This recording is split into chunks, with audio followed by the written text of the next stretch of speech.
तो हमारे इस पार्ट की शुरुआत वहीं से होती है जहां हमारा पिछला पार्ट खत्म हुआ था, जहां पर हमने देखा था कि हमारा मेन कैरेक्टर लिन यांग कियान-कुन सेक्रेड लैंड में पहुंच चुका था और वहां जाने के बाद उसने अपनी पावर के छोटे से नमूने से ही सभी लोगों की अक्ल ठिकाने लगा दी थी, जिसके बाद तो उस सेक्ट के बड़े बड़े एल्डर्स भी लिन यांग की सेवा में लग जाते हैं। इसी के साथ लिन यांग की फीमेल डिसाइपल भी अपना ब्रेक थ्रू पूरा कर लेती है, जिसके पावर लेवल को देखकर सभी लोग सदमे में आ चुके होते हैं। वहीं एक और फीमेल लीड ये सोचते हुए कहती है कि अगर डिसाइपल ही इतनी ताकतवर है तो उसके मास्टर की ताकत की तो मैं कल्पना भी नहीं कर सकती। अब आगे हम देखते हैं कि लिन यांग की डिसाइपल अपने मास्टर से कहती है, मास्टर आपके पास इतने बेहतरीन वेपन्स हैं, एक सेंट वेपन तो आपकी कलाई के हल्के से इशारे पर ही तबाही मचा सकता है। मास्टर आप समझ रहे हैं न कि मैं क्या कहना चाहती हूँ। ये सुनकर लिन यांग उसे डांटते हुए हंसकर कहते हैं, दफा हो जाओ यहाँ से, मैं तो अभी खुद अपने मास्टर से और ज्यादा ज्ञान और ताकत मांगने की सोच रहा हूँ। तभी एक एल्डर चारों तरफ जमा भीड़ को देखकर जोर से चिल्लाता है, चलो अब ये ड्रामा खत्म हो चुका है, सभी लोग अपने अपने काम पर लग जाओ और यहाँ से चले जाओ। अगर तुम लोग अभी भी यहीं खड़े रहे तो मुझे डर है कि पीक मास्टर और बाकी एल्डर्स तुम्हें घूरते ही रह जाएंगे। वहीं कियान गोंग ये सब देखते हुए मन ही मन सोचती है कि मुझे तो इतनी ज्यादा जलन हो रही है कि लगता है अभी हार्ट अटैक आ जाएगा। ये मृग जैसा बंदा तो सच में बहुत ही ज्यादा खौफनाक और रहस्यमयी है। इसके हाथ में मौजूद साधनों की केवल एक छोटी सी झलक ही इतनी ज्यादा हैरान कर देने वाली है कि कोई भी आम इंसान इसे बर्दाश्त नहीं कर सकता। तभी शियान गोंग नाम की एक खूबसूरत युवती वहां से जाने लगती है। लिन यांग उसे रोकते हुए कहते हैं कि मिस शियान गोंग कृपया थोड़ा ठहरिए। वो मुड़कर देखती है और आदर से पूछती है कि पीक मास्टर लिन, क्या आपको मुझसे कोई और काम है। लिन यांग उसकी तरफ ध्यान से देखते हैं और कहते हैं कि मुझे लगता है कि आपके साथ कोई बहुत बड़ी समस्या है, क्यों ना आप मेरे साथ डेसोलेट एंशिएंट पीक पर वापस चलें ताकि मैं आपकी जांच कर सकूं और आपकी हालत देख सकूं। ये सुनकर शियान गोंग थोड़ा झिझक जाती है। वो मुस्कुराते हुए कहती है कि मैंने बहन यानरन से सुना था कि पीक मास्टर लिन बहुत ही सीधे और साफ दिल के इंसान है, लेकिन सच कहूँ तो आप जरूरत से ज्यादा ही सीधे और बेबाक हैं। क्या आपको कोई गलतफहमी हुई है। लिन यांग गंभीर होकर जवाब देते हैं कि मिस चियान, शायद आप बात को गलत समझ रही हैं। मैंने आपकी ब्लेस लैंड का इस्तेमाल सिर्फ इसलिए किया था ताकि मुझ पर आपका कोई एहसान न रहे और मुझे किसी का कर्जदार न बनना पड़े। जिस कीमती शराब से मैंने आज आप सबकी मेजबानी की है उसकी कीमत आपकी इस पूरी ब्लेस लैंड को खरीदने के लिए काफी है। क्या ऐसा नहीं है। फिर लिन यांग अपना लहजा एकदम सख्त करते हैं और कहते हैं कि लेकिन अगर आपके शरीर के अंदर मौजूद वो खौफनाक गू पॉइजन जल्द से जल्द बाहर नहीं निकाला गया तो आप अगले 7 दिनों के अंदर तड़प तड़प कर मर जाएंगी। अब आप खुद बताइए, क्या आप सच में पूरी तरह ठीक हैं। कियान गोंग ये सुनकर पूरी तरह हैरान रह जाती है।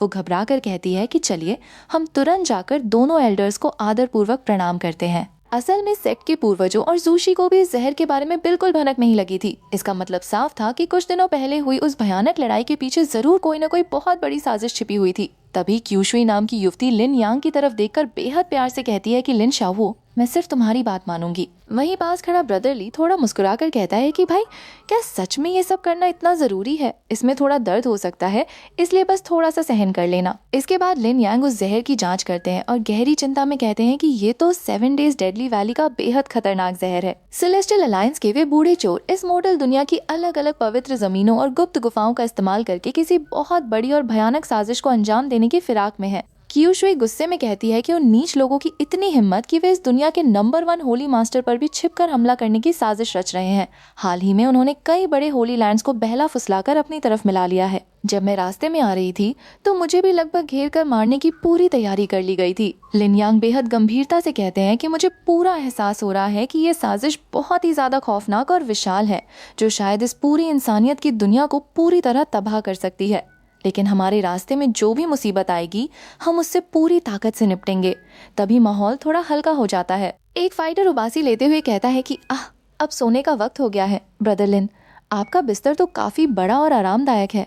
तभी मिस शियान थोड़ा शर्माते हुए और चुटकी लेते हुए कहती है कि क्या मैं आपके साथ सो सकती हूँ।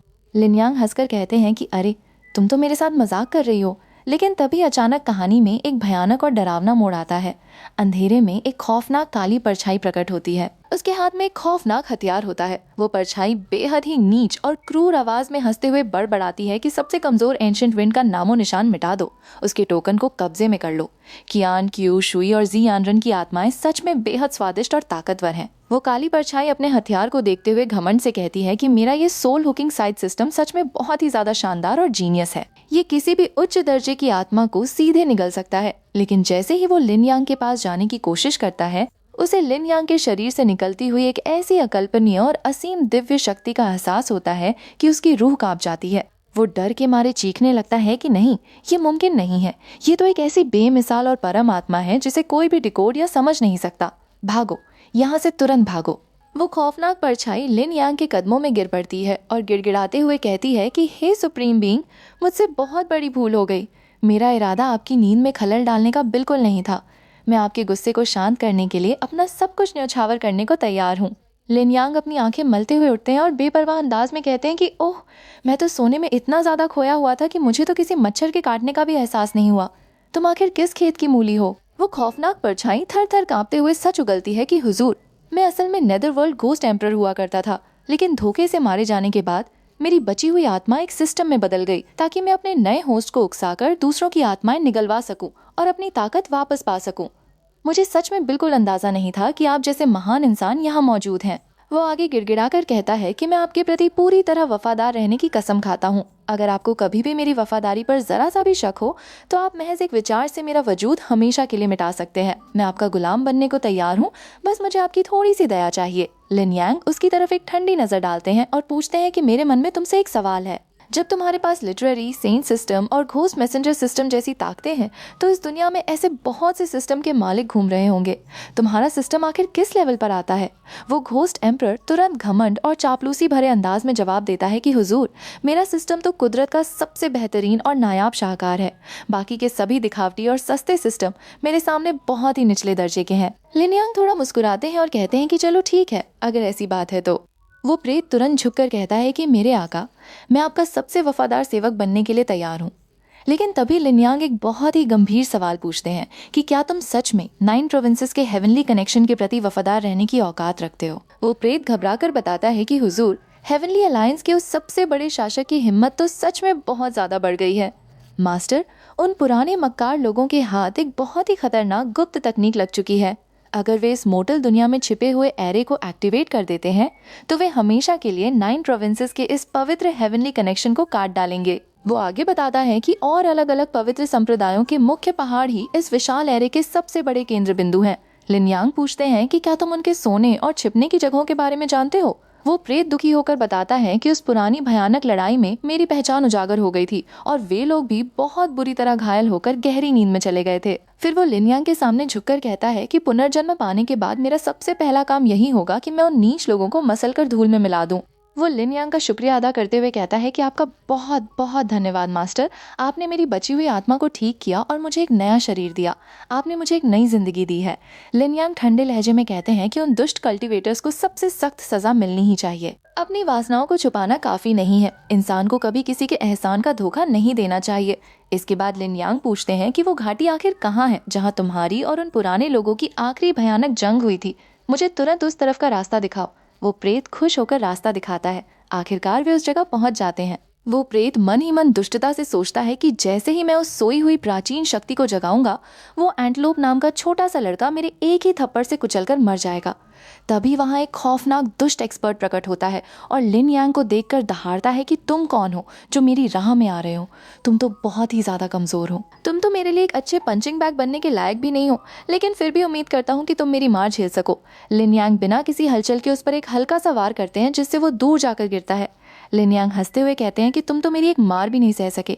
तुम तो सच में एक घटिया दर्जे के पंचिंग बैग निकले। तभी वहाँ एक पुराना डाओइस्ट एक्सपर्ट जाग उठता है और घमंड से हंसते हुए चिल्लाता है कि हा हा हा, मैं डाओइस्ट आखिरकार फिर से जिंदा हो गया हूँ। मैंने इस आसमान को थामने वाले महान खंबे को तोड़ दिया है और अब इस पूरी मॉर्टल दुनिया में सिर्फ मैं ही सबसे ज्यादा आदर के योग्य हूँ। लिन यांग उसके पास जाकर बेहद मासूमियत से पूछते हैं कि आखिर ऐसी कौन सी बात है जो तुम्हें इतनी ज्यादा खुशी दे रही है? जरा मुझे भी बताओ ताकि मैं भी तुम्हारे साथ मुस्कुरा सकूं। तभी वो पुराना दुष्ट फाइटर पास खड़े लड़के को देखकर दहाड़ता है कि शाओबे, तुम बहुत खुशकिस्मत हो कि तुमने मुझे बाहर निकाला। आज से तुम मेरे गुलाम बनकर रहोगे। लेकिन तभी वहाँ मौजूद नेदरवर्ल्ड ओल्ड घोस्ट आगे आता है और जोर से हंसते हुए कहता है कि अरे ओह बूढ़े बदमाश, मेरे मास्टर के सामने तू धार्मिक और महान बनने का नाटक क्या कर रहा है? तू अपनी मौत को खुद दावत दे रहा है। वो डाओइस्ट उसे देखकर चौंक जाता है और चिल्लाता है कि नेदरवर्ल्ड ओल्ड घोस्ट, तुम अभी तक जिंदा हो। लेकिन जैसे ही उसे लिन यांग की असली और असीम ताकत का एहसास होता है, उसका सारा घमंड पल भर में हवा हो जाता है। वो लिन यांग के पैरों में गिर पड़ता है और रोते हुए गिड़गिड़ाता है कि अरे मालिक, मुझसे बहुत बड़ी गलती हो गई। मैं तो बस आपका एक वफादार कुत्ता हूँ, मुझे और मत मारिए, मुझे छोड़ दीजिए।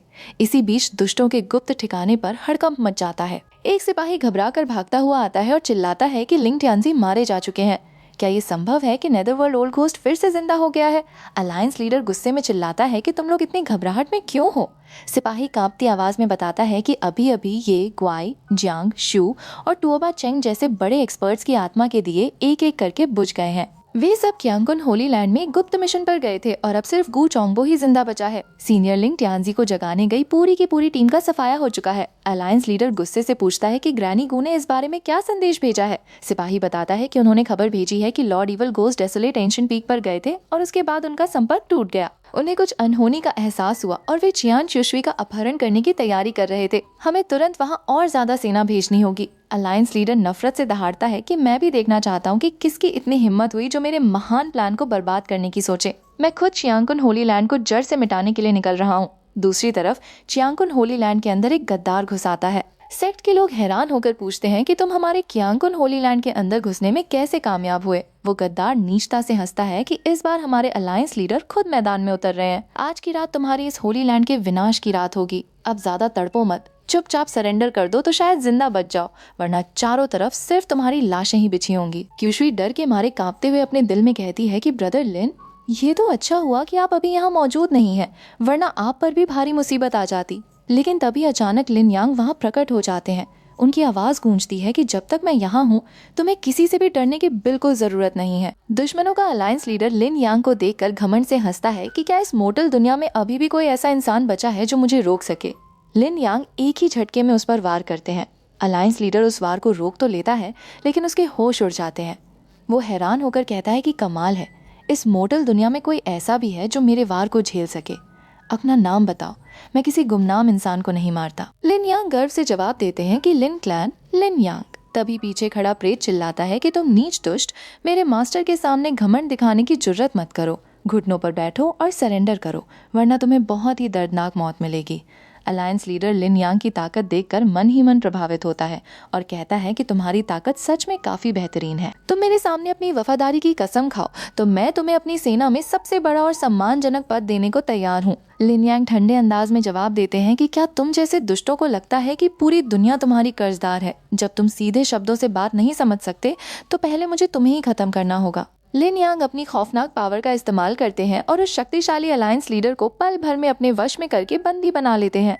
वो अलायंस लीडर सदमे में आ जाता है और कांपते हुए कहता है कि मैं 5000 सालों से जिंदा हूँ, लेकिन अपनी पूरी जिंदगी में मैंने कभी ऐसी खौफनाक और अकल्पनीय तकनीक नहीं देखी।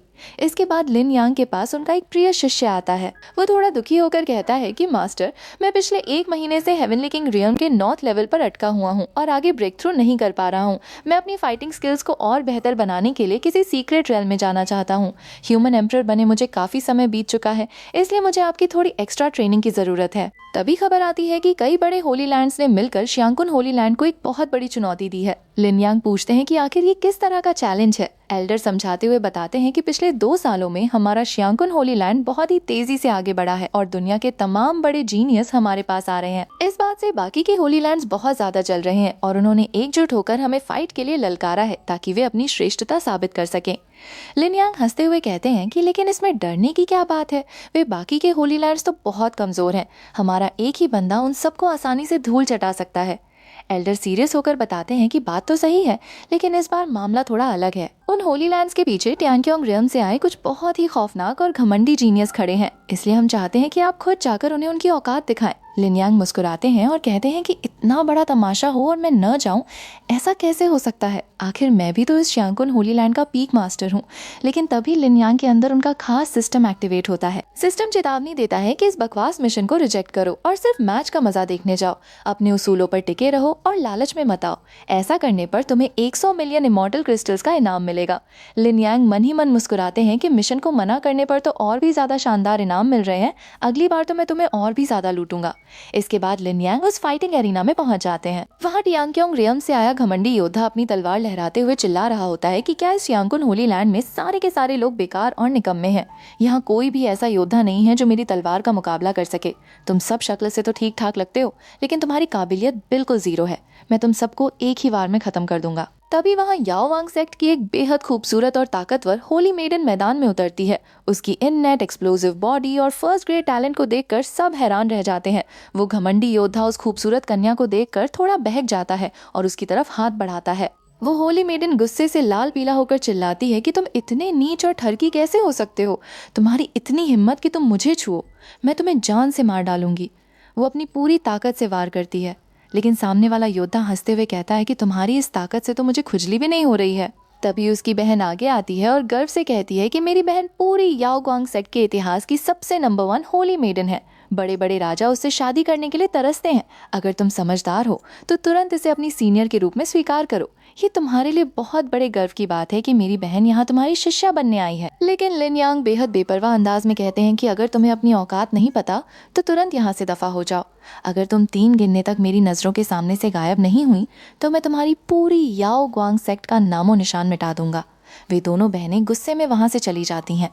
रास्ते में छोटी बहन पूछती है कि दीदी, आप आखिर उस मॉर्टल दुनिया के मामूली बंदे की शिष्या बनने क्यों गई थीं? होली मेडन बेहद गंभीर होकर बताती है कि एक बहुत पुरानी भविष्यवाणी के अनुसार इस मॉर्टल दुनिया में एक ऐसा महान प्राणी जन्म लेने वाला है जो पूरे ब्रह्मांड और स्वर्ग के नियमों को पलट कर रख देगा। मैं उसे अपने फायदे के लिए इस्तेमाल करना चाहती थी, लेकिन मुझे अंदाजा नहीं था कि वो इतना ज्यादा घमंडी और एहसान फरामोश निकलेगा। वो आगे नफरत से कहती है कि लेकिन कोई बात नहीं, अगले 7 दिनों के अंदर कोई ऐसा आने वाला है जो मेरी तरफ से उससे निपटेगा। वो बंदा एक सेंट के हथियार को भी चुटकियों में तोड़ सकता है। वो यकीनन कोई छुपा हुआ बहुत बड़ा सेंट है।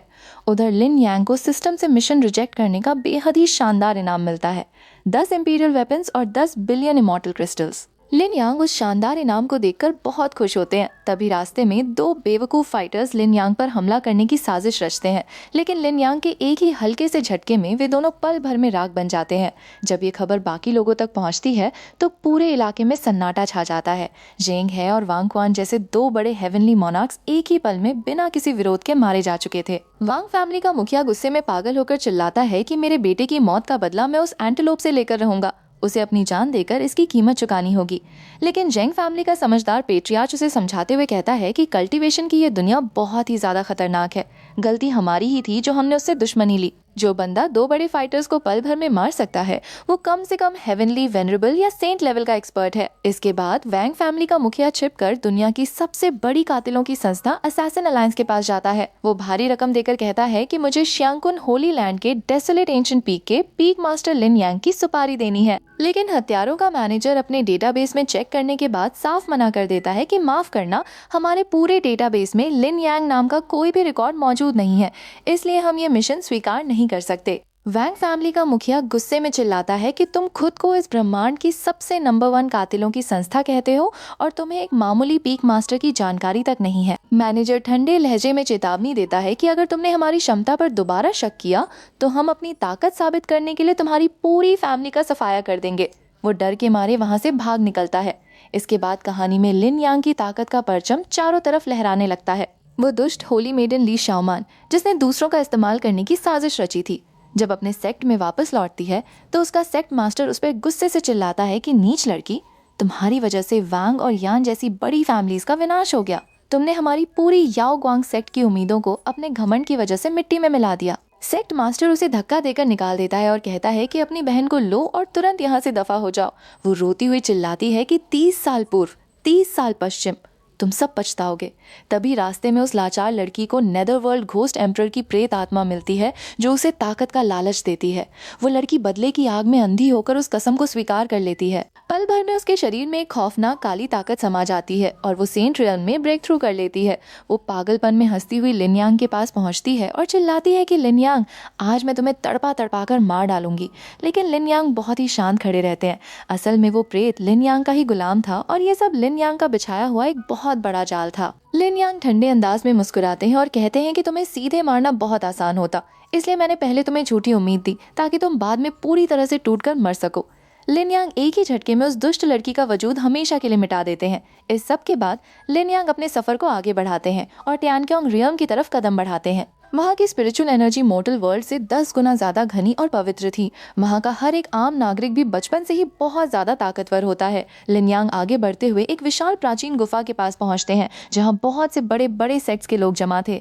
वहाँ के घमंडी सेक्ट मास्टर कमजोर कल्टिवेटर्स को भगा रहे थे। लेकिन जैसे ही लिनयांग वहाँ पहुँचते हैं, उनकी भयानक ऑरा देखकर वो सेक्ट मास्टर घुटनों पर गिर पड़ता है और कांपते हुए कहता है कि मुझे माफ कर दीजिए सेंट किंग सीनियर, मैं अंधा था जो आपको पहचान नहीं सका। लिनयांग उस गुफा के अंदर प्रवेश करते हैं।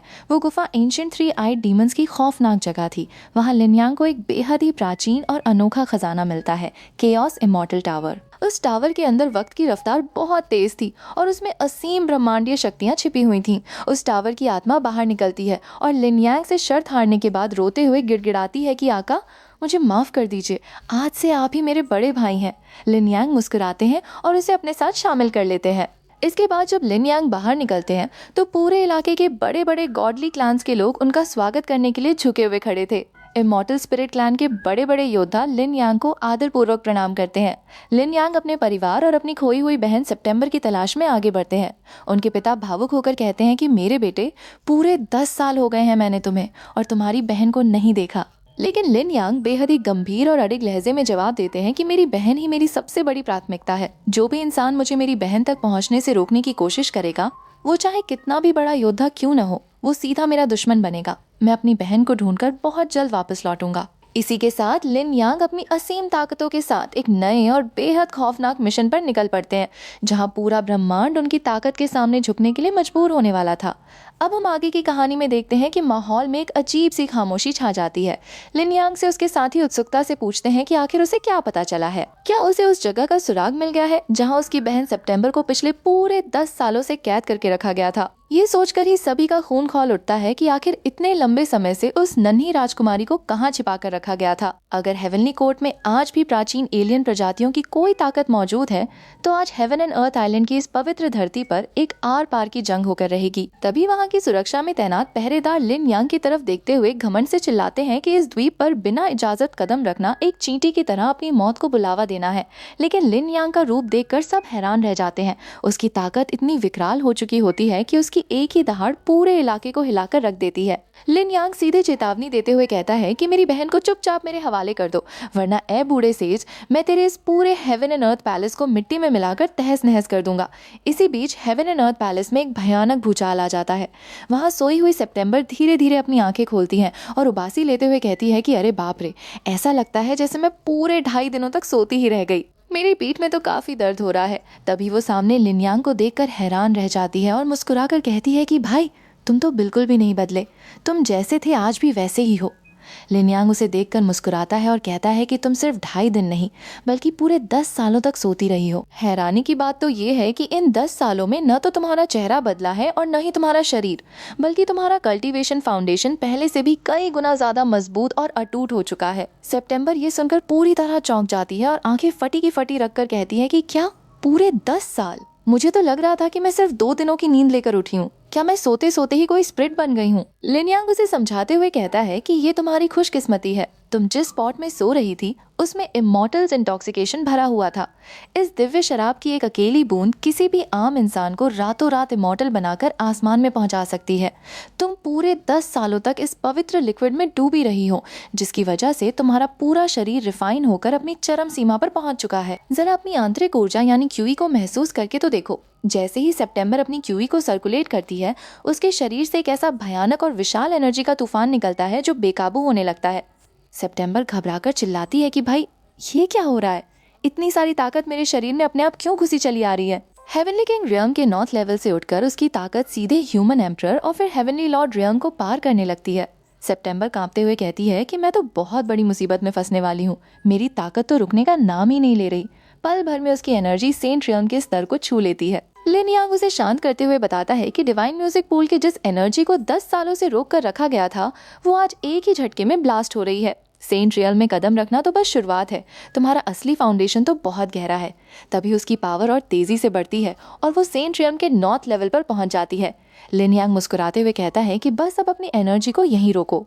तुमने 10 सालों की नींद में बहुत सारा खजाना जमा कर लिया है, लेकिन इससे ज्यादा तेजी से आगे बढ़ोगी तो तुम्हारे शरीर को नुकसान पहुंचेगा। बची हुई एनर्जी तुम्हारे शरीर में सुरक्षित जमा रहेगी और जैसे जैसे तुम इस दुनिया के नियमों यानी लॉस को समझोगी, तुम्हारा रेल्म अपने आप बढ़ता जाएगा।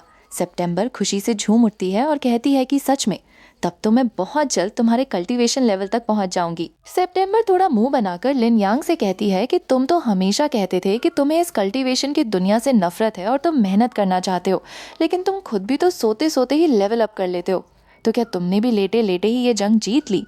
लिन यांग थोड़ा हंसता है और बेपरवाह अंदाज में कहता है कि अरे नहीं, मेरे साथ तो वो एक हादसा था, तुम इसे गॉड गिफ्टेड एक्सीडेंट कह सकती हो। फिर लिन यांग गंभीर होते हुए अपनी नादान बहन की तरफ देखता है और कहता है कि मेरी पगली बहन, क्या तुम्हें सच में लगता है कि ये सब सिर्फ एक इत्तेफाक था? वो बूढ़ा शैतान पिछले 10 सालों से तुम्हारे खिलाफ साजिश रच रहा था और आज भी मुर्दा बनने का नाटक करके हमें बेवकूफ बनाने की कोशिश कर रहा है। लिन यांग आसपास देखकर बेहद ठंडे लहजे में उस पॉट की तरफ इशारा करते हुए कहता है कि अरे ओ बूढ़े, अब नाटक बंद भी करो, यहाँ कोई और मौजूद नहीं है। क्या मेरी बहन सच में शराब के नशे में खुद ब खुद उस डिवाइन नाइट पूल में गिर गई थी? सच तो ये है कि तुम किसी दूसरी एलियन रेस के हेवनली एम्परर हुआ करते थे। उस जमाने में जब तुम ट्रू इमॉर्टल बनने में नाकामयाब रहे, तो तुमने अपनी आत्मा को बचाए रखने के लिए इस शराब के मटके को एक बैकअप प्लान की तरह तैयार किया था। तुम्हारा प्लान ये था कि जैसे ही कोई ऐसा इंसान जिसके अंदर इमॉर्टल बनने की क्षमता हो, वो इस शराब को पीकर डिवाइन नाइट पूल में नहाएगा, तुम उसकी देह पर कब्जा कर लोगे यानी पॉजेस करके नया जन्म ले लोगे और हेवनली कोर्ट की अपनी खोई हुई ताकत दोबारा हासिल कर लोगे। क्या मैं सही कह रहा हूँ ना? तभी उस मटके से एक बेहद खौफनाक और प्राचीन रूह बाहर निकलती है। वो दुष्ट हेवनली एम्परर गुस्से से तिल मिलाकर चिल्लाता है कि तुम घटिया छोटे बच्चे, तुम्हें ये सब कड़वा सच कैसे पता चला? तुमने मेरे सालों पुराने बने बनाए प्लान को पल भर में बर्बाद कर दिया। सितंबर घबराकर लिन यांग के पीछे छिपती है और चिल्लाती है कि भाई संभालो, ये बूढ़ा तो अपनी पूरी ताकत के साथ हम पर हमला करने आ रहा है। तभी लिन यांग के वफादार साथी और नौकर भी आगे बढ़ते हैं और दहाड़ते हैं कि इस नीच की इतनी हिम्मत कि ये हमारे यंग मास्टर और नन्ही राजकुमारी को नुकसान पहुंचाए, आज हम इसका नामो निशान मिटा देंगे। लेकिन लिन यांग बेहद शांति से अपने साथियों को रोकते हुए कहता है कि तुम लोग बहुत धीमे हो, पीछे हटो। वो दुष्ट सम्राट हवा में लहराते हुए घमंड से हंसता है कि तुम इंसान मेरे सामने चींटी के बराबर भी नहीं हो। लिन यांग एक हल्की सी मुस्कान के साथ अपने हाथ को आगे बढ़ाता है और उसकी तरफ एक बेपरवाह थप्पड़ चला देता है। वो प्रहार इतना भयानक और सटीक होता है कि वो खौफनाक सम्राट चीख भी नहीं पाता और एक ही झटके में उसकी आत्मा और वजूद का नामो निशान मिट जाता है। लिन यांग का ये बेमिसाल अंदाज देखकर उसके साथी हैरान रह जाते हैं और कहते हैं कि यंग मास्टर, आप इस तरह बिना किसी मेहनत के दुश्मनों को मसल देते हैं। ये तो सच में हद से ज्यादा अनबीटेबल है। इस पूरी दुनिया में आपके बराबर कोई नहीं है। इतनी बेमिसाल ताकत के साथ जीना तो सच में बहुत अकेलापन देने वाला है। दूसरी तरफ वो मरा हुआ सम्राट अपनी आखिरी सांसों में नफरत से कसम खाता है कि नीच इंसानों, मैं तुम्हें कभी माफ नहीं करूंगा। लेकिन लिन यांग उस तरफ ध्यान भी नहीं देता और अपनी बहन का हाथ पकड़कर प्यार से कहता है कि चलो सितंबर, अब बहुत हो गया, सब शांत हो चुका है, अब हम सब वापस घर चलते हैं और आराम से खाना खाते हैं। सितंबर खुशी से उछल पड़ती है और कहती है कि हाँ भाई, मैं तो कब से भूखी हूँ, चलो जल्दी चलते हैं। लिन यांग वहाँ मौजूद सभी स्तब्ध खड़े लोगों और कल्टीवेटर्स की तरफ देखता है जो डर और हैरानी से उसे घूर रहे थे। लिन यांग मुस्कुराकर कहता है कि तुम सब वहाँ पुतले बनकर क्यों खड़े हो? तमाशा खत्म हो चुका है, अब अपने अपने घर जाने का वक्त हो गया है। तभी पीछे खड़े कुछ बड़े योद्धा आपस में कानाफूसी करने लगते हैं कि इस लड़के शाओ यांग ने तो अपनी एक ही पंच की ताकत से स्नेक पीपल की पूरी दुनिया को अकेले ही तबाह कर दिया है। ये कोई सपना नहीं बल्कि कड़वी सच्चाई है। कोई एल्डर मन ही मन सांत्वना देते हुए कहता है कि असल में वो सम्राट पूरे 10,000 सालों से सो रहा था। उसकी रूह वैसे भी काफी कमजोर और सड़ चुकी थी, इसलिए लिन यांग का ये वार बस एक इत्तेफाक था। लेकिन बाकी लोग जानते थे कि ये कोई इत्तेफाक नहीं बल्कि लिन यांग की असीम और खौफनाक ताकत का छोटा सा नजारा था। इसी बीच अलग अलग शक्तिशाली रेस के लीडर्स आपस में बहस करने लगते हैं। एक लीडर गुस्से में चिल्लाता है कि ये क्या मजाक है, हमने इतने लंबे समय तक इंतजार किया और आज जब हमला करने का वक्त आया तो तुम कह रहे हो कि हम कुछ नहीं कर सकते। यहाँ कुछ न कुछ तो गड़बड़ जरूर है।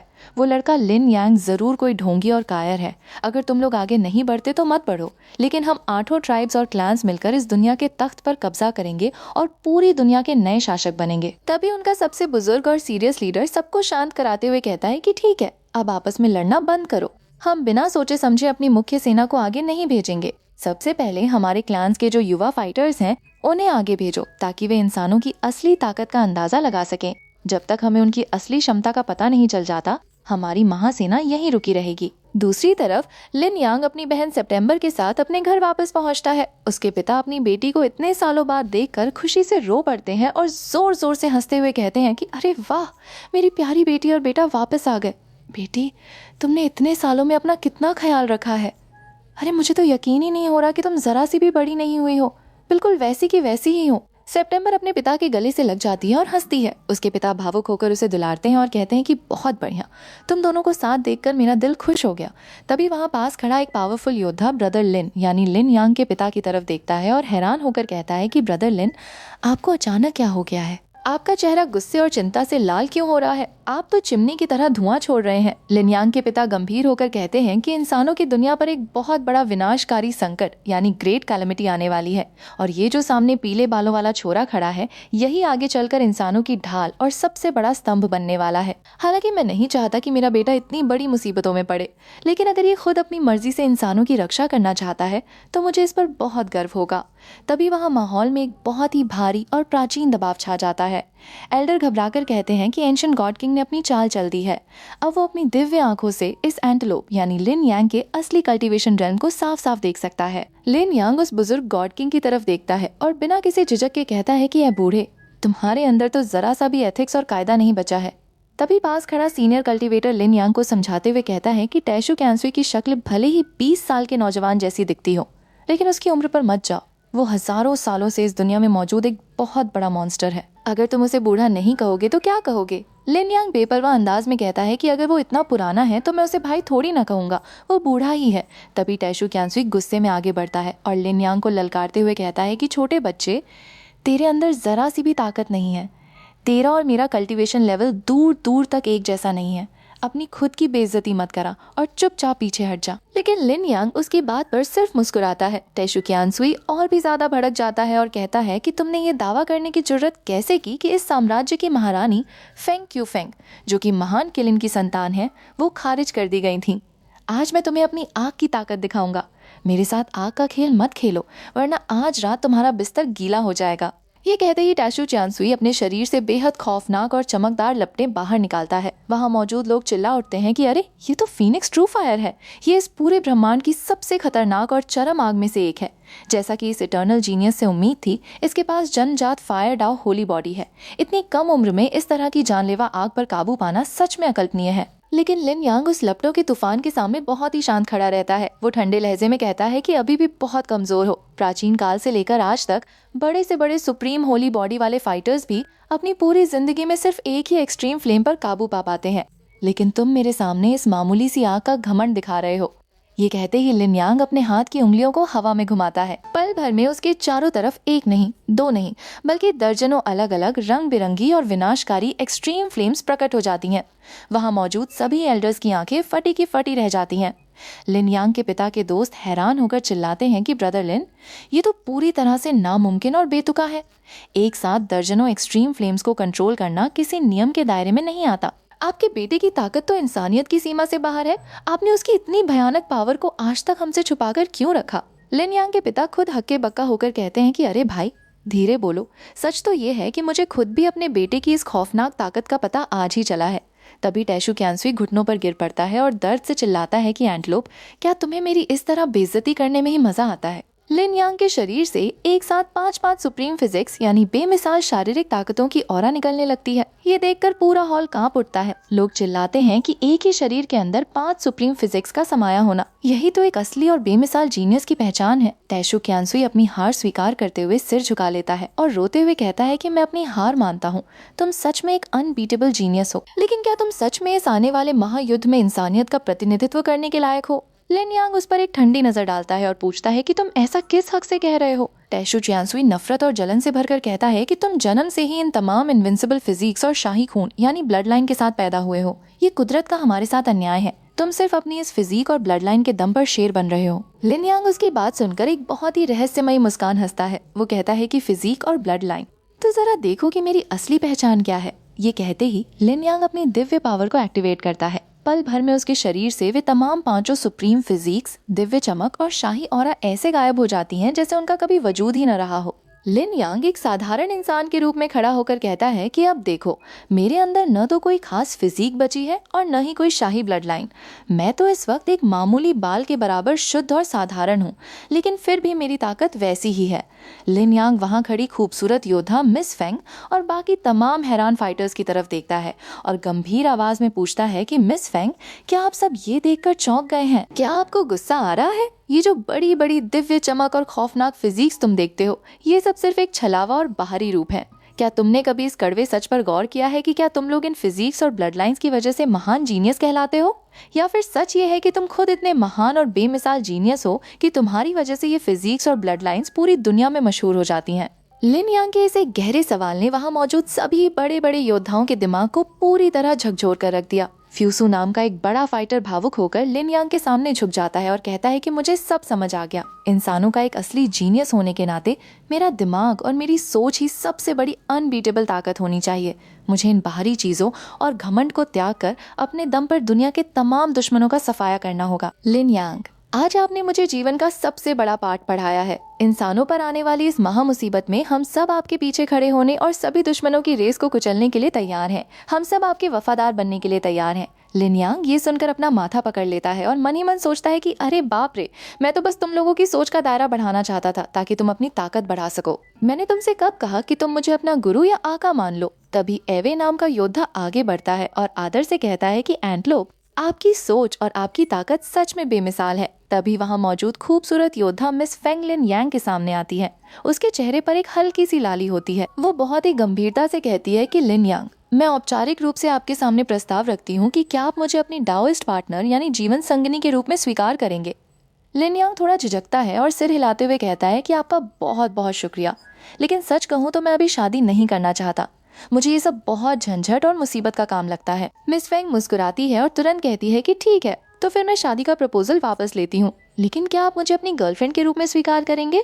लिन यांग लापरवाही से कहता है कि हाँ, इतना तो चल सकता है, इसमें कोई बुराई नहीं है। वहाँ खड़े लोग ये देखकर हक्के बक्का रह जाते हैं कि क्या इस तरह की बातें भी इतनी आसानी से तय हो सकती हैं। लिन यांग के पिता खुशी से अपनी छाती ठोकते हैं और चिल्लाते हैं कि अरे वाह मेरे छोटे यांग, आज तो तुमने अपने बाप का सिर गर्व से ऊंचा कर दिया।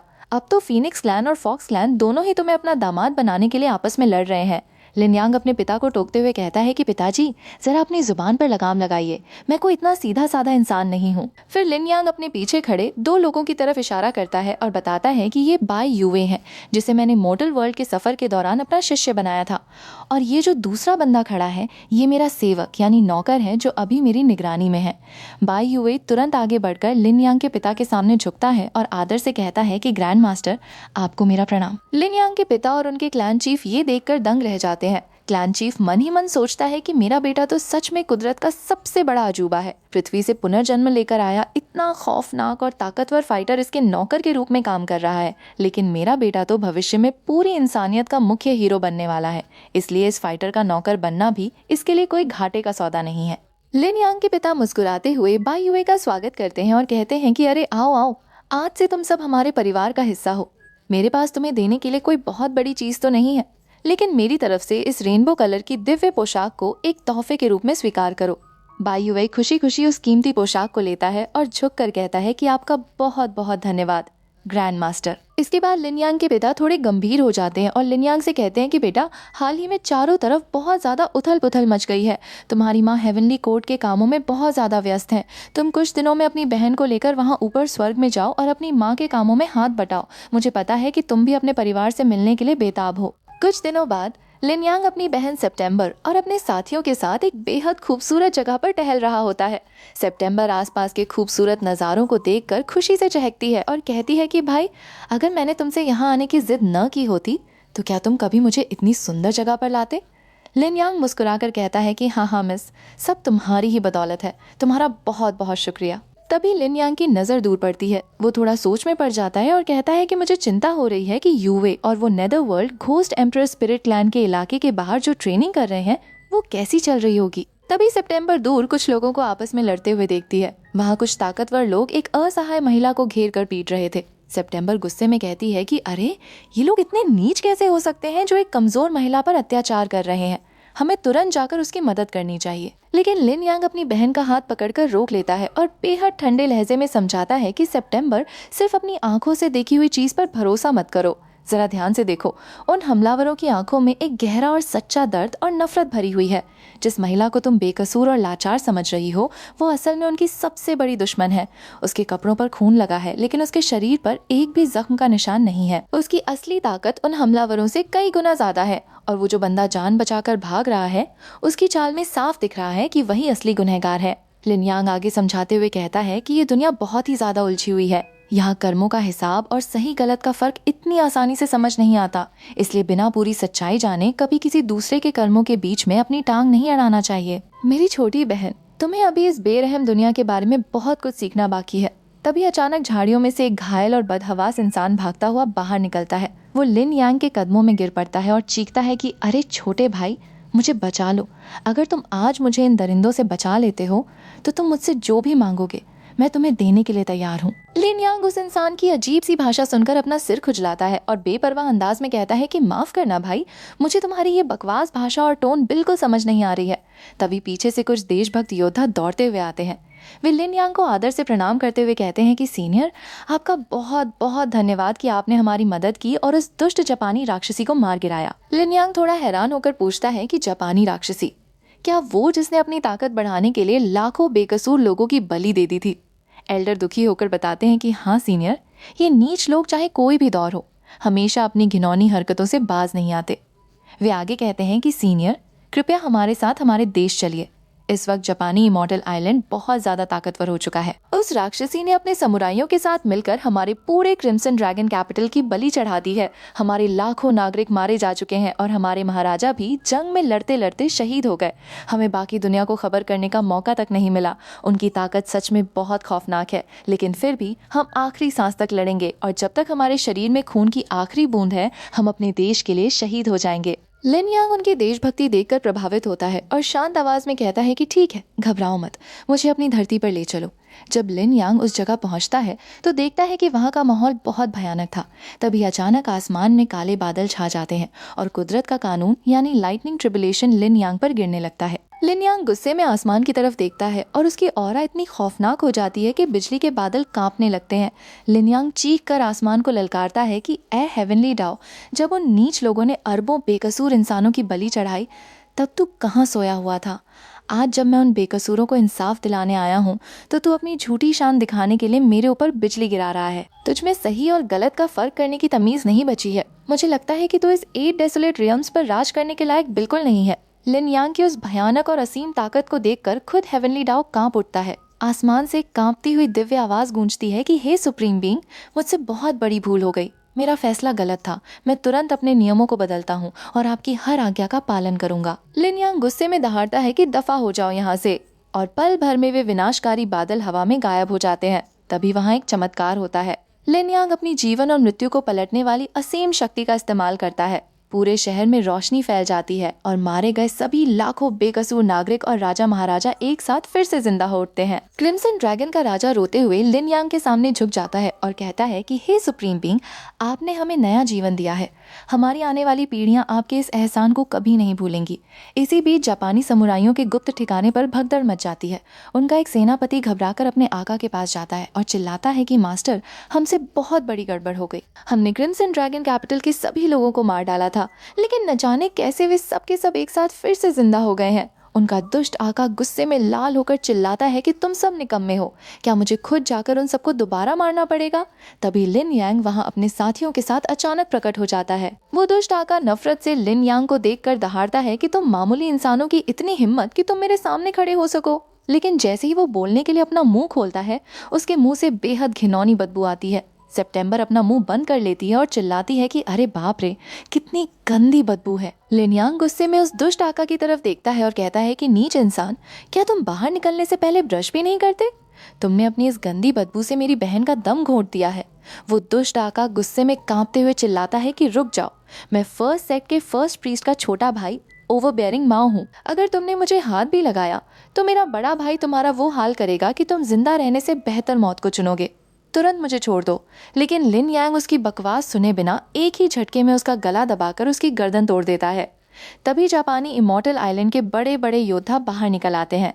वे लिन यांग को देखकर घमंड से कहते हैं कि तुम कौन हो जो हमारे इस पवित्र द्वीप पर बिना इजाजत घुस आए हो। लेकिन जैसे ही वे लिन यांग के शरीर से निकलती हुई अनबीटेबल ऑरा को महसूस करते हैं, उनके घुटने कांपने लगते हैं। वे सब एक साथ लिन यांग के पैरों में गिर पड़ते हैं और गिड़गिड़ाते हुए कहते हैं कि हे भगवान, हमें मत मारिए, हम सब आज से आपके गुलाम बनने के लिए तैयार हैं। हम तो पैदा ही दूसरों की गुलामी करने के लिए हुए हैं। लिन यांग नफरत से उनकी तरफ देखता है और ठंडे लहजे में कहता है कि मुझे चाटुकार और गुलामों से सख्त नफरत है, और जो अपनी नीच हरकतों से बाज ना आए उनके लिए इस दुनिया में कोई जगह नहीं है। ये कहते ही लिन यांग अपनी उंगली का एक हल्का सा इशारा करता है। तभी वहाँ की दुष्ट रानी अपनी बची कुची ताकत के साथ बाहर निकलती है। उसके चमचे चिल्लाते हैं कि हमारी रानी साहिबा की कल्टीवेशन दोबारा अर्थ रियल्म पर पहुंच चुकी है। अब इस दुनिया में कोई उन्हें नहीं हरा सकता। ये लड़का तो अब गया, लेकिन अगले ही पल लिन यांग की पावर का एक छोटा सा झटका लगता है और वो रानी हवा में राख बनकर उड़ जाती है। वहाँ मौजूद बाकी समुराई घबरा कर चीखते हैं कि ये क्या हो गया? क्या हमारी रानी साहिबा गायब हो गई? क्या हम सब अब फिर से सील होने वाले हैं? लिन यांग मुस्कुराकर कहता है कि सील? बिल्कुल नहीं, सील होने का वक्त चला गया। अब तो तुम सबके सीधे खत्म होने का वक्त है। लिन यांग एक ही बार में उस पूरे जापानी इमॉर्टल आइलैंड और वहाँ मौजूद तमाम दुष्ट ताकतों का नामो निशान इस दुनिया के नक्शे से मिटा देता है। पूरे क्रिम्सन ड्रैगन साम्राज्य में शांति छा जाती है। लिन यांग वहाँ के लोगों से कहता है कि इंसानियत की रक्षा करना मेरा फर्ज था। अब बहुत जल्द एम्प्रेस पाथ खुलने वाला है, इसलिए तुम सब मन लगाकर कल्टीवेशन करो। अब मैं और मेरी बहन सितंबर आगे के सफर के लिए रवाना होते हैं। इसके बाद लिन यांग और सितंबर स्वर्ग की तरफ यानी हेवनली कोर्ट की दिशा में कदम बढ़ाते हैं। सितंबर चारों तरफ का अद्भुत नजारा देखकर हैरान रह जाती है और कहती है कि क्या यही वो मशहूर हेवनली कोर्ट है? ये तो 3000 दुनियाओं की सबसे समृद्ध और खूबसूरत जगह है, जहाँ ब्रह्मांड के सबसे बड़े बड़े महारथी रहते हैं। वहाँ प्रवेश द्वार पर तैनात गार्ड आदर से रास्ता बताते हुए कहते हैं कि अगर आपको मिलिट्री मामलों के लिए जाना है तो बाईं तरफ वुड हॉल जाइए, और अगर कागजी कामों के लिए जाना है तो सीधी सीढ़ियाँ चढ़कर वेंकू हॉल जाइए। लिन यांग आगे बढ़कर गार्ड से पूछता है कि मैं अपनी माँ से मिलने आया हूँ, उनका नाम लियू रुयान है, मुझे किस तरफ जाना चाहिए? गार्ड जैसे ही लिन यांग का चेहरा देखता है तुरंत घुटनों पर गिर पड़ता है और सम्मान से चिल्लाता है कि अरे, आप तो यंग मास्टर लिन है। एम्परर रुयान इस वक्त लिंगशाओ पैलेस में बहुत ही जरूरी काम निपटा रही हैं। आप सीधे इस हेवनली लैडर से ऊपर जा सकते हैं। लिन यांग अपनी बहन के साथ उस विशाल और अंतहीन हेवनली लैडर यानी स्वर्गीय सीढ़ियों की तरफ देखता है। पूरे 3000 दुनियाओं से आए हजारों शक्तिशाली कल्टीवेटर्स उन सीढ़ियों को चढ़ने की कोशिश कर रहे थे, क्योंकि जो इस सीढ़ी को पार कर लेता उसे ही हेवनली कोर्ट का असली योद्धा माना जाता था। लिन यांग मन ही मन सोचता है कि मेरी माँ का इस हेवनली कोर्ट में कितना बड़ा और ऊंचा दर्जा है। तभी सीढ़ियों पर खड़ा एनलैन नाम का एक घमंडी और ठरकी कल्टीवेटर सितंबर की तरफ देखता है। उसकी नीयत खराब हो जाती है और वो मन ही मन सोचता है कि इस छोटी लड़की के अंदर तो असीम और पवित्र ताकत छिपी हुई है। अगर मैं इसके साथ कल्टीवेट कर लूं और इसकी सारी ताकत सोख लूं तो मैं चुटकियों में 9000वीं मंजिल तक पहुंच जाऊंगा। ये सोचकर वो दुष्ट एनलैन अपना हाथ बढ़ाकर सितंबर पर हमला करने की कोशिश करता है। ये देखकर लिन यांग की आंखों में नफरत की आग भड़क उठती है। वो दहाड़ता है कि तुम्हारी इतनी हिम्मत कि तुम मेरी मौजूदगी में मेरी बहन पर हाथ उठाने की सोचो। लिन यांग सिर्फ अपनी उंगली से एक वार करता है। वो वार इतना विनाशकारी होता है कि वो घमंडी एनलैन चीख भी नहीं पाता और उसका पूरा शरीर हवा में छिन्न भिन्न होकर उड़ जाता है। वहाँ मौजूद सभी योद्धा सदमे में आ जाते हैं और चिल्लाते हैं कि ये क्या हो गया। महान अनबीटेबल कल्टीवेटर एनलैन एक ही झटके में मार दिया गया। तभी आसमान से एनलैन के मास्टर की गर्जना गूंजती है कि किसकी इतनी जुर्रत हुई जिसने मेरे सबसे प्रिय शिष्य एनलैन को मार डाला। क्या तुम अपनी जिंदगी से तंग आ चुके हो? लिन यांग ठंडे अंदाज में कहता है कि जो भी मेरी बहन की तरफ बुरी नजर उठाएगा उसका यही अंजाम होगा। वो मास्टर गुस्से में चिल्लाता है कि हेवनली कोर्ट की शान से खिलवाड़ करने वाले को सिर्फ मौत मिलती है। तभी वहाँ हेवनली कोर्ट के बड़े बड़े एल्डर्स लिन यांग को घेर लेते हैं। सितंबर घबराकर पूछती है कि भाई, क्या माँ के लिए कोई मुसीबत खड़ी हो जाएगी? ये लोग तो जानबूझकर हमें उकसा रहे हैं। लिन यांग बेपरवाह अंदाज में कहता है कि जब इन्होंने हमें मारने की कोशिश की है तो इन्हें मारना बिल्कुल सही है। तभी पीछे से एक सीनियर एल्डर भागता हुआ आता है और चिल्लाता है कि रुक जाओ, दया करो, ये लिन क्लैन का किलिन प्रिंस लिन यांग है, इस पर हाथ उठाने की बेवकूफ़ी मत करो। लेकिन वो घमंडी मास्टर पीछे नहीं हटता और दहाड़ता है कि चाहे ये कोई भी हो, इसने नियमों को तोड़ा है। मैं आज इसके माँ बाप की जगह इसे तमीज सिखाऊंगा। तभी लिंगशाओ पैलेस के दरवाजे जोर से खुलते हैं और वहाँ से एक बेहद ही डोमिनेटिंग और दिव्य महिला बाहर निकलती है। वो लिन यांग की माँ ग्रेट एम्परर रुयान थी। उनकी एक ही ऑरा से पूरा आसमान झुक जाता है। वो ठंडे लहजे में एल्डर्स की तरफ देखती हैं और कहती हैं कि मेरे बेटे ने एक नीच इंसान को मारकर कोई गलती नहीं की है। अगर तुम में से किसी को लगता है कि मेरे बेटे ने नियम तोड़े हैं तो आगे आओ और मुझसे फाइट करो। अगर तुम मुझे हरा देते हो तो मैं ये हेवनली सील तुम्हें सौंप दूंगी, लेकिन अगर तुम हार गए तो मैं इस पूरे हेवनली कोर्ट को उखाड़कर फेंक दूंगी। माँ का ये खौफनाक और निडर रूप देखकर लिन यांग मन ही मन मुस्कुराता है और सोचता है कि मेरी माँ तो सच में बहुत ज्यादा डोमिनेटिंग है। एम्परर रुयान अपने बेटे और बेटी को पास बुलाती हैं और प्यार से सितंबर का चेहरा थपथपाती हैं। वो हंसकर कहती हैं कि सितंबर, तुम इतने सालों बाद भी जरा सी भी नहीं बदली। सितंबर मुस्कुराकर कहती है कि माँ, मैं तो बस थोड़ा ज्यादा सो गई थी। इसके बाद एम्परर रुयान गंभीर होकर बताती हैं कि बेटा, इस वक्त हालात बहुत खराब हैं। इमॉर्टल पाथ टूट चुका है और बड़े बड़े इंपीरियल क्लान्स अब हम पर भरोसा नहीं कर रहे हैं। वे अपनी ताकत का नया बंटवारा चाहते हैं। इसीलिए हेवनली कोर्ट ने ग्रेट वॉर ऑफ 10,000 सेक्ट्स का आयोजन किया है, जहाँ सभी युवा जीनियस आपस में लड़ेंगे।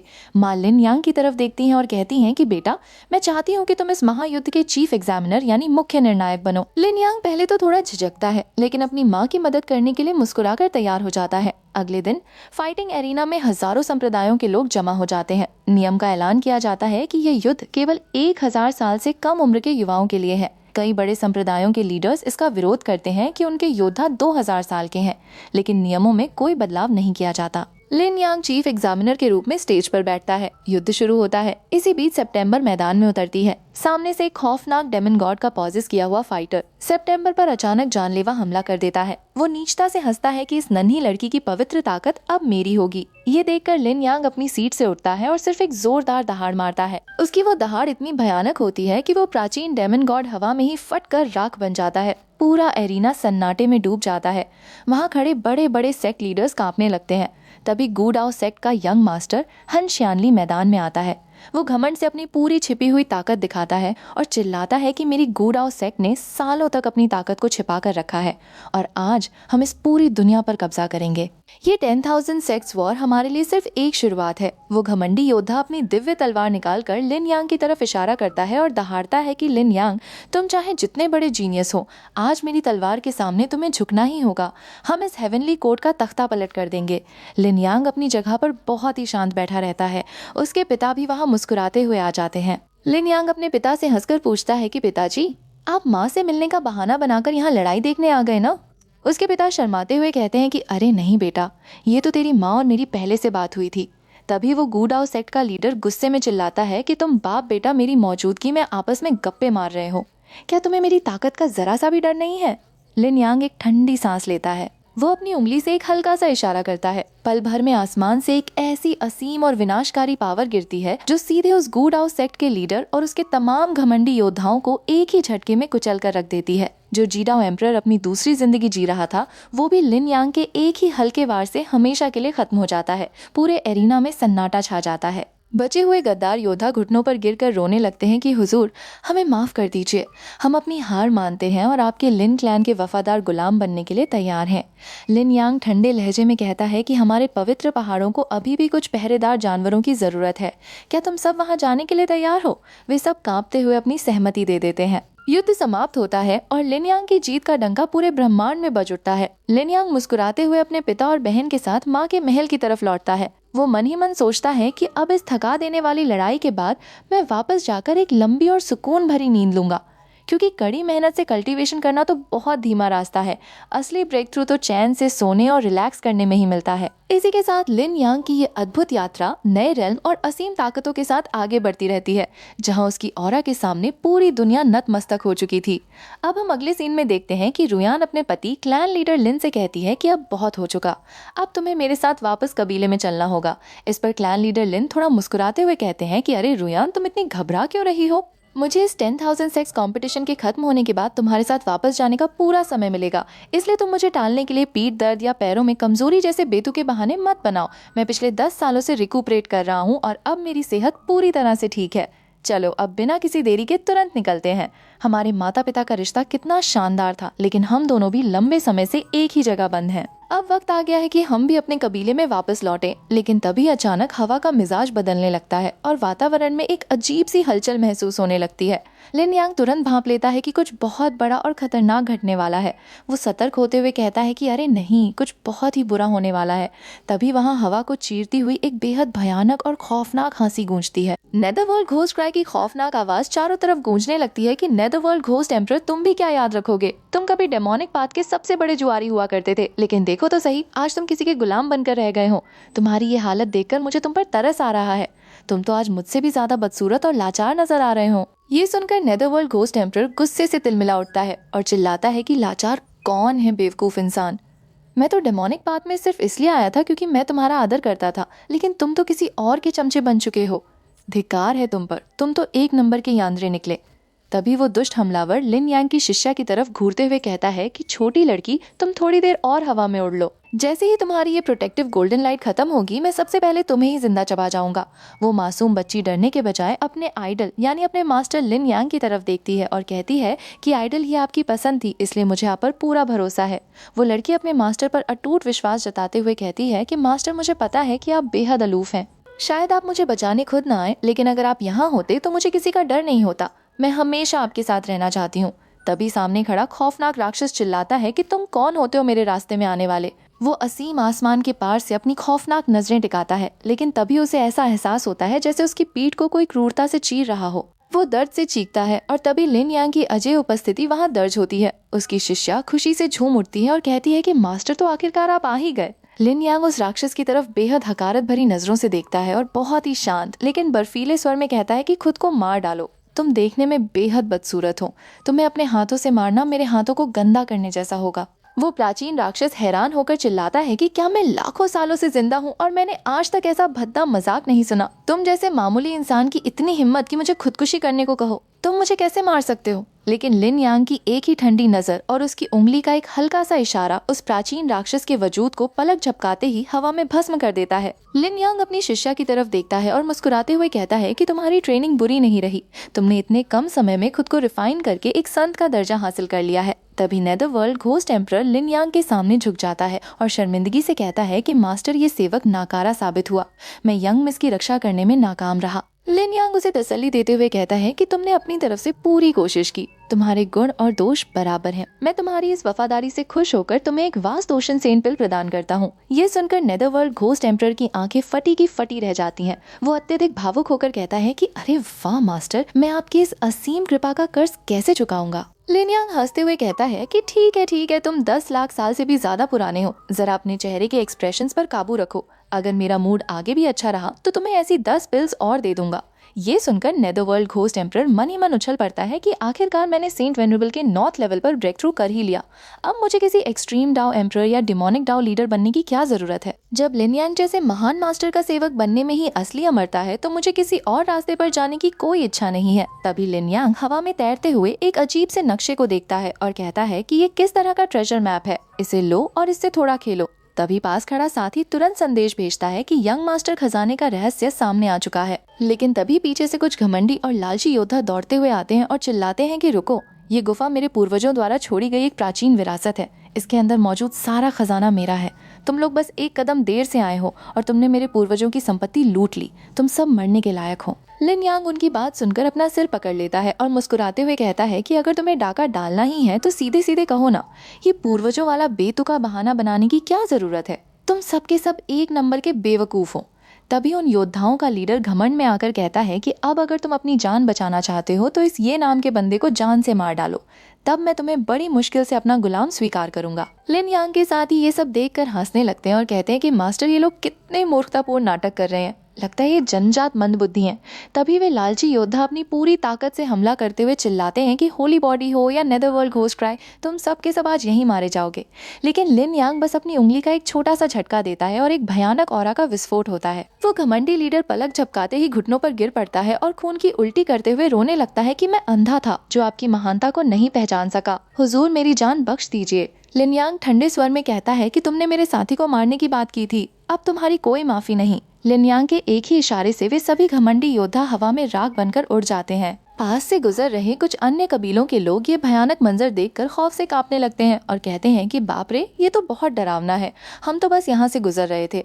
गलती हो गई जो आपको परेशान किया, हमें माफ कर दीजिए। उनमें से एक घायल योद्धा दूर भागते हुए मन ही मन कसम खाता है कि जब मैं एम्परर बनूंगा तो लिन यांग से इस बेइज्जती का बदला जरूर लूंगा। लेकिन लिन यांग की दिव्य दृष्टि से कुछ भी छिपा नहीं था। वो दूर भागते हुए उस योद्धा की तरफ देखता है और हंसते हुए कहता है कि ओह, वास्तव में तुम्हें क्या लगता है कि तुम थोड़े फासले पर खड़े होकर मेरे बारे में बुरा भला बोलोगे तो मुझे सुनाई नहीं देगा। लिन यांग अपनी एक उंगली से एक पतली सी लाइट बीम छोड़ता है जो सीधे उस योद्धा को चीरती हुई पार निकल जाती है। इसके बाद लिन यांग मुस्कुराते हुए अपनी शिष्या और साथियों से कहता है कि चलो, अब बहुत नाटक हो गया, अब घर चलने का वक्त आ गया है। उसकी शिष्या खुशी से झूमते हुए कहती है कि हाँ मास्टर, आपकी माँ तो सचमुच बहुत कमाल की हैं। इसके बाद वे सब अपने कबीले की सबसे पवित्र और प्राचीन जगह यानी एंसेस्ट्रल होम पहुंचते हैं। लिन यांग चारों तरफ का जायजा लेते हुए कहता है कि ये हमारे कबीले की पुरानी जन्मभूमि है। इसके अंदर हमारे प्राइमोर्डियल एंसेस्टर द्वारा कायम किया गया एक बहुत ही खौफनाक बैरियर लगा हुआ है। सिर्फ युवा पीढ़ी के जीनियस ही इसके अंदर कदम रख सकते हैं। जो भी इस कठिन परीक्षा को पास कर लेगा उसे प्राइमोर्डियल एंसेस्टर का असीम आशीर्वाद प्राप्त होगा। उसकी शिष्या हैरान होकर चारों तरफ देखती है और कहती है कि हमारे राष्ट्र का जन्म स्थान इतना मामूली सा छोटा शहर लगता है। हम उस गुप्त खजाने को यहाँ कहाँ ढूंढेंगे। तभी उन्हें सामने एक बेहद साधारण सी झोपड़ी दिखाई देती है। लिन यांग अपनी दिव्य दृष्टि से देखता है और कहता है कि अरे, ये क्या है, चलो इसके अंदर चलकर देखते हैं। जैसे ही वे उस झोपड़ी के भीतर कदम रखते हैं वे दंग रह जाते हैं। उस छोटी सी झोपड़ी के अंदर एक पूरा का पूरा विशाल ब्रह्मांड और दुनिया समाई हुई थी। लिन यांग तारीफ करते हुए कहता है कि दिलचस्प, एक मामूली सी झोपड़ी के भीतर पूरा का पूरा विश्व बना देना। हमारे प्राइमोर्डियल एंसेस्टर के तरीके सचमुच बहुत खौफनाक और अकल्पनीय थे। उसकी शिष्या चारों तरफ देखकर पूछती है कि मास्टर, हम इस वक्त कहाँ हैं? लिन यांग अपनी गोल्डन आइज ऑफ ट्रूथ को एक्टिवेट करता है और मुस्कुराते हुए कहता है कि मुझे देखने दो। तभी दूर से कुछ घमंडी एलियन योद्धा उन्हें आते हुए दिखाई देते हैं। उनमें से एक नीच योद्धा लिन यांग के वफादार एंटलोप को देखकर जोर जोर से हंसने लगता है कि देखो तो सही, ये वही एंटेलोप है। आज तो कुदरत ही इसे मिटाने पर तुली है। ब्रदर बाइटियान, आपको ऐसे मामूली कीड़े के लिए अपनी उंगली भी उठाने की जरूरत नहीं है। तभी उसका साथी अपने भाई से पूछता है कि ब्रदर, आपको क्या लगता है कि हमारे प्राइमोर्डियल एंसेस्टर ने हमारे लिए किस तरह की वयस्कों वाली परीक्षा तैयार की होगी? बाइटियान बड़े ही घमंड से अपनी छाती ठोकते हुए कहता है कि चाहे जो भी मुसीबत आए, मैं उसे एक ही बार में खत्म कर दूंगा। तभी पास ही एक बहुत ही खौफनाक जीव का शव पड़ा होता है। उसका छोटा भाई हैरान होकर पूछता है कि भाई, आपने अभी अभी जिस कुनरेन को मारा, क्या वो इंसानों जैसा नहीं था? बाइटियान घमंड से मुस्कुराता है और कहता है कि केवल ऐसे ही खूंखार प्रतिद्वंद्वी मेरे हाथों मरने के लायक हैं। चलो अब और गहराई में चलते हैं। लेकिन जैसे ही वे थोड़ा आगे बढ़ते हैं, उनके रास्ते में लिन यांग और उसके साथी आकर खड़े हो जाते हैं। बाइटियान का साथी चिढ़कर कहता है कि भाई, कोई हमारा रास्ता रोक रहा है। बाइटियान लिन यांग को घूरते हुए कहता है कि क्या ये हमारे प्राइमोर्डियल एंसेस्टर द्वारा तैयार किया गया अल्टीमेट टेस्ट है? इसका प्रेजेंटेशन तो बहुत ही मामूली और बकवास है। लिन यांग मुस्कुराते हुए कहता है कि तुम्हारे कहने का क्या मतलब है? बाइटियान अपनी जीभ लपलपाते हुए कहता है कि हम काफी देर से भूखे हैं और तुम इंसानों को मारकर तुम्हारा मांस पकाना हमारी भूख मिटाने का सबसे बेहतरीन जरिया होगा। लिन यांग हंसते हुए कहता है कि तुम्हें क्या लगता है कि तुम बहुत मजाकिया हो? बाइटियान का वफादार साथी चिल्लाता है कि बेवकूफ इंसान, तुम्हारी मौत पक्की है। ब्रदर बाइटियान को गुस्सा दिलाकर तुम 3 सेकंड भी जिंदा नहीं रह पाओगे। लिन यांग ठंडे स्वर में कहता है कि यहाँ से दफा हो जाओ, मैं इंसानों जैसी शक्ल वाले जीवों का मांस नहीं खाता। और इससे पहले कि बाइटियान कुछ समझ पाता, लिन यांग का एक अदृश्य थप्पड़ हवा को चीरता हुआ बाइटियान के साथी पर पड़ता है। वो घमंडी योद्धा पलक झपकाते ही हवा में फटकर राख बन जाता है। वहाँ खड़े बाकी योद्धा ये देखकर हक्के बक्के रह जाते हैं कि उनका सबसे मजबूत साथी एक ही झटके में बिना किसी हलचल के मार दिया गया। तभी बाइटियान गुस्से में लाल पीला होकर आगे आता है और अपनी असीम विनाशकारी ऊर्जा को रिलीज करता हुआ चिल्लाता है कि मैं सभी कबीलों के गौरव का प्रतिनिधित्व करता हूँ। मैं तुम्हें जिंदगी और मौत की सीधी जंग के लिए ललकारता हूँ। लिन यांग बेपरवाह अंदाज में अपनी उंगली नचाते हुए कहता है कि तुम जैसे नीच जीवों के पास तो एम्परर्स रोड पर कदम रखने की औकात भी नहीं है और तुम खुद को सभी कबीलों का प्राइड कहते हो। तुम्हारी ये गलतफहमी बहुत जल्द दूर होने वाली है।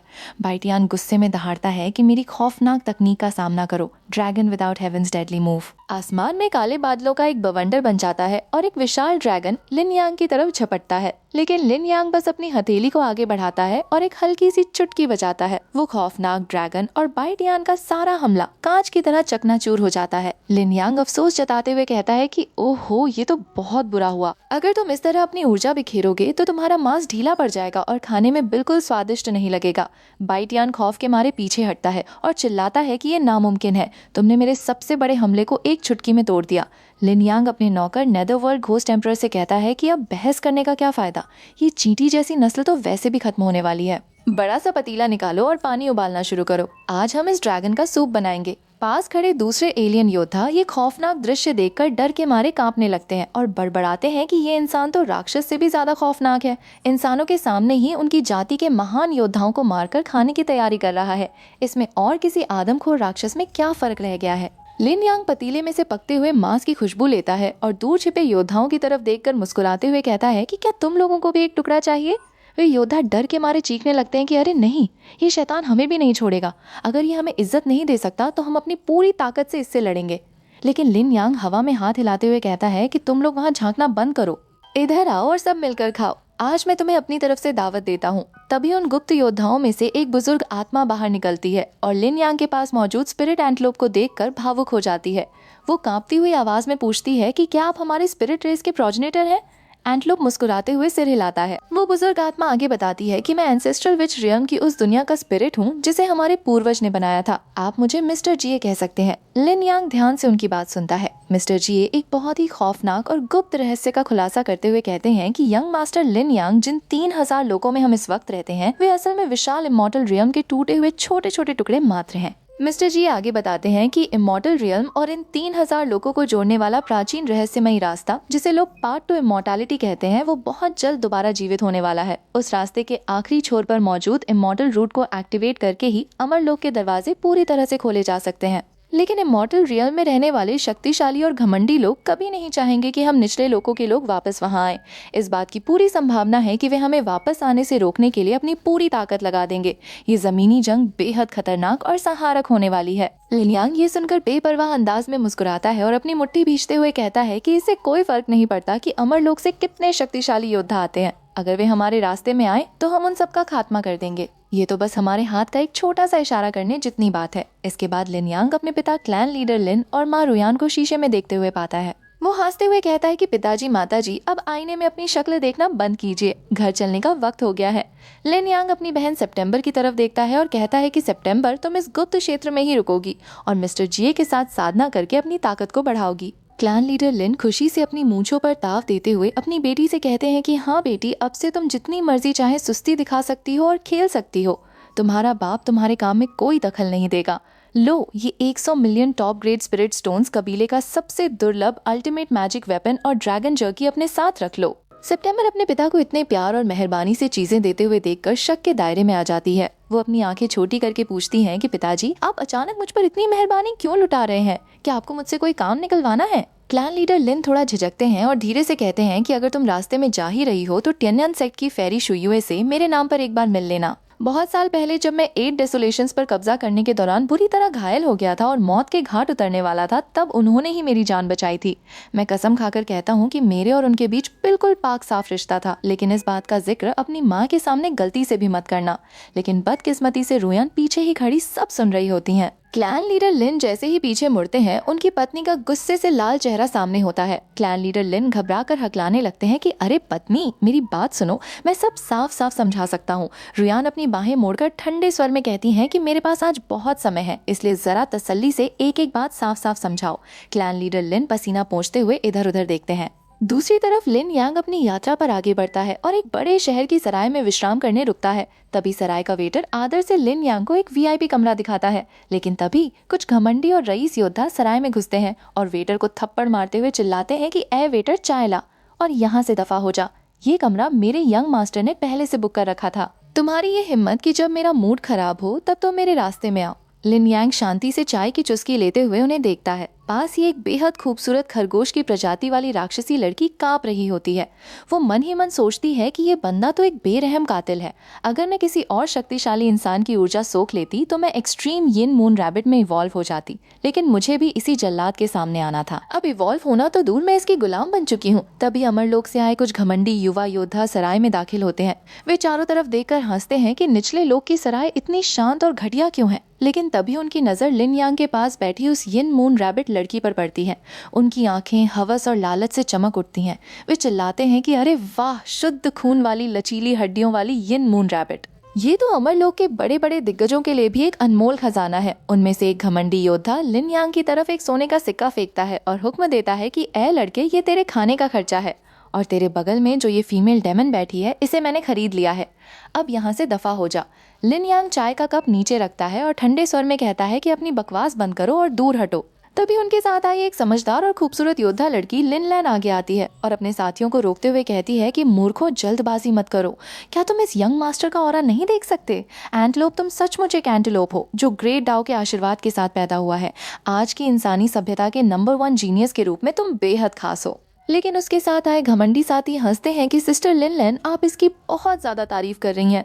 किस बात का आशीर्वाद? ये निचले लोक का कोई अज्ञानी देहाती इंसान होगा जो हवा में बड़ी बड़ी बातें फेंक रहा है। थोड़े बहुत आकाशीय चमत्कार देख लिए तो इसका मतलब ये ग्रेट डाओ का आशीर्वाद हो गया। लिन यांग अपनी आंखें उठाता है और उन अमरलोक के योद्धाओं को घूरते हुए कहता है कि तुम्हें क्या लगता है कि अमरलोक से होने मात्र से तुम बहुत महान बन गए हो? अगर प्राचीन काल में हमारे महान पूर्वजों ने अमरलोक में खौफनाक एलियन प्रजातियों और अजीब प्राणियों के आक्रमण को अपनी छाती पर न रोका होता तो आज तुम्हारे 3000 लोग अमरलोक से कटकर तबाह न हुए होते। तुम कह सकते हो कि निचले लोगों के लोग तुम्हारे अमरलोक के सबसे बड़े रक्षक और मददगार हैं, लेकिन तुम लोग एहसान मानने के बजाय सिर्फ घमंड और नफरत दिखाते हो। ये कितने हास्यास्पद और शर्मनाक बात है। अमरलोक के उन योद्धाओं का लीडर गुस्से में लाल होकर चिल्लाता है कि तुम निचले लोक के कीड़े, तुम्हें इन प्राचीन और गुप्त रहस्यों के बारे में कैसे पता चला? क्या तुम्हारी इतनी औकात है कि तुम हमसे सवाल कर सको?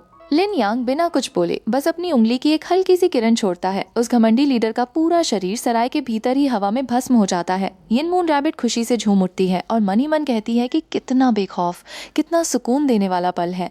मास्टर का एक ही ऑरा इन अमरलोक के घमंडी लोगों की धज्जियां उड़ाने के लिए काफी है। और इसी के साथ में हमारा ये वाला एपिसोड यहीं पर ही खत्म होता है। तो मिलते हैं नेक्स्ट एपिसोड के साथ में, तब तक के लिए टेक केयर, बाय बाय।